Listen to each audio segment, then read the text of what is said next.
Balance অ্যাকাউন্টে যুক্ত করার জন্য এখানে একটি অপশন দেখতে পাচ্ছেন ডিপোজিট, জাস্ট এখানে ক্লিক করে দিবেন। ক্লিক করার পর আপনি কত ডলার অ্যাড করতে চাচ্ছেন সেই অ্যামাউন্টের উপরে ক্লিক করবেন। ওকে, আমি ধরে নিচ্ছি আপনি এখান থেকে $50 যুক্ত করতে চাচ্ছেন, সেক্ষেত্রে $50 যে অপশনটি রয়েছে সেটার উপরে ক্লিক করবেন।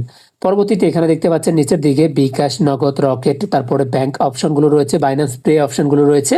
তো আপনি বাইন্যান্সের মাধ্যমে ডিপোজিট করতে পারবেন। আদার্স অপশনগুলো এখানে রয়েছে, আপনি যেটার মাধ্যমে করতে চাচ্ছেন জাস্ট সেটার উপরে ক্লিক করে দিবেন। ওকে, করার পরে যে নিচে যে অপশনটি রয়েছে এখানে ক্লিক করবেন। পরবর্তীতে আপনাদের সামনে এরকম একটা অপশন চলে আসবে। সো এখানে যে অপশনটি রয়েছে জাস্ট এখানে ক্লিক করবেন। এখানে ক্লিক করার পর পুনরায় আপনি বিকাশ, নগদ অপশন পেয়ে যাবেন। আপনি এখানে বিকাশে করতে চাইলে বিকাশের উপরে ক্লিক করে দিবেন। পরবর্তীতে এই অপশনটা রয়েছে এখানে ক্লিক করে দিবেন। তাহলে আপনাদের সামনে এরকম একটা অপশন চলে আসবে। ওকে, এখানে একটি নাম্বার আপনারা দেখতে পাচ্ছেন, তাদের বিকাশ নাম্বার এটা। এই নাম্বারটা ক্লিক করে কপি করবেন। জাস্ট এখানে ক্লিক করলেই কপি হয়ে যাবে।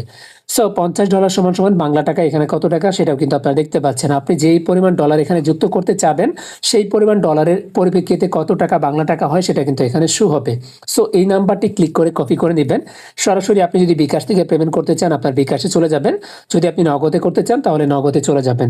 তারপর বিকাশ বা নগদ অ্যাপ্লিকেশনের ভিতর প্রবেশ করে সেই নাম্বারে সেন্ড মানি করে দেবেন 6,000 টাকা বা 12,000 টাকা, আপনি যে পরিমাণ করতে চাচ্ছেন। করার পর অবশ্যই ট্রানজ্যাকশন আইডিটা কপি করে নেবেন এবং একটি স্ক্রিনশট নেবেন। তারপর সরাসরি ওয়েবসাইটের ভিতরে প্রবেশ করবেন।